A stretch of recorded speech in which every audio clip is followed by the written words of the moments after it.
close packing in 3 dimensions.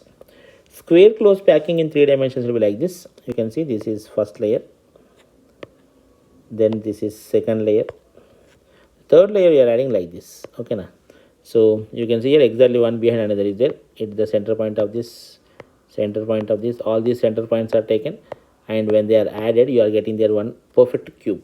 Okay, that's why it is called square close packing. And in this you see one very important point: each atom is surrounded by 6 others. For example, if you take this one, it is attached to 1, this is 2, this is 3, and this is 4. And this side, your side, is 5th one will be there, and back side will be 6th one.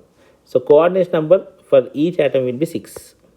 But coordinate number 8 is also possible. Coordinate number 8 means you are taking the atom present in this gap. Okay, now in the gaps of this, okay, now when 8 groups are there, in that one gap will be formed. In that gap, if you are seeing, okay, now A atom, okay, now 4 A atoms are there in this, and then second layer 4 A atoms are there.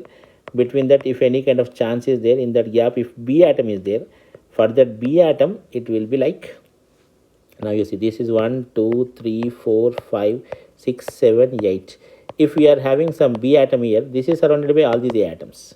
So for this atom which is not made up of this particular spheres, but it is made up of some foreign element, and for this you can say the coordinate number is 8, but for these the coordinate number is going to be 6. That means if they are making this crystal sphere, for that the coordinate number is 6.